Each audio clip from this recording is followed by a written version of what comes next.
有个常见的误解，如果你喜欢一丝不苟地整理你的东西，经常洗手，或者无微不至地计划你的周末，你就可能有强迫症。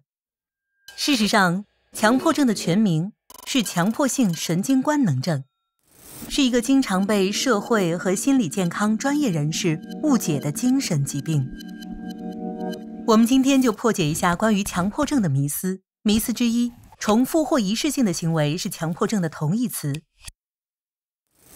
顾名思义，强迫性神经官能症包含两方面：内在的想法、印象或者冲动，又称为强迫思维，以及为了舒缓这种强迫思维导致的不安而做出的强迫性行为。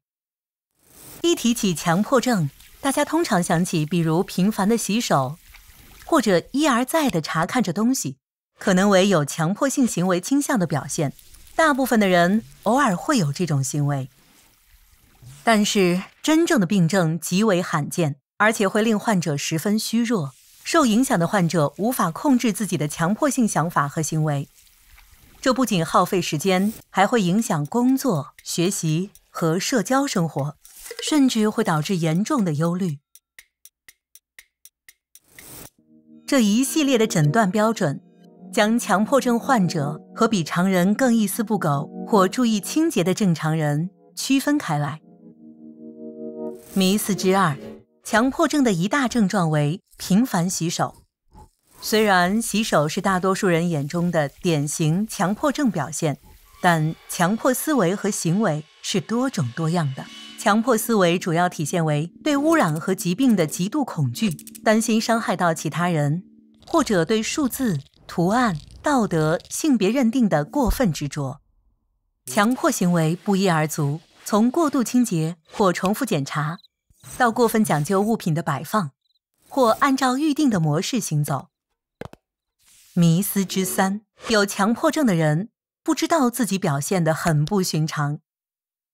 许多有强迫症的人其实理解自己的强迫思维和行为的关系，尽管他们意识到它的不合理性，还是无法避免那些想法和行为。这是强迫症使人痛苦的原因之一。强迫症患者称自己像发了疯一样，他们因为不理性的想法而焦躁不安，可是又无法控制自己的反应。究竟是什么导致了强迫症？让人灰心的答案是我们并不清楚。但是我们有一些很重要的线索。强迫症被认为是神经错乱。换句话说，研究发现，强迫症人士的大脑其实被某种一定的方式所限制。研究发现，3个大脑区块有很多种社会行为和复杂认知，以及自主性动作、感情和动机反应。另一个误区是，强迫症与低血清素相关。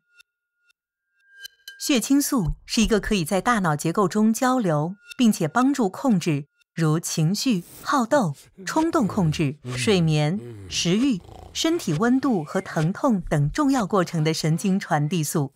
但是，血清素和大脑区块的活动是强迫症的来源，还是这种疾病的未知潜在原因的症状？在我们对大脑有更深入的了解之前，我们可能不会知道。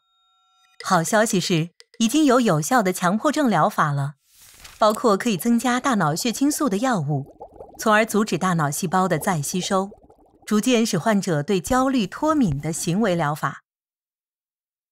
有时甚至用电痉挛疗法，或者当其他疗法没反应时做手术。知道你的大脑在对你撒谎，但却无法拒抗它的指令，是很苦恼的。但是有了知识与理解，也就有求助的力量。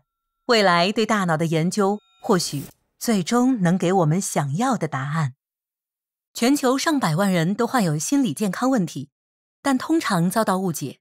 观看这段视频，了解这个全球最主要的致残原因。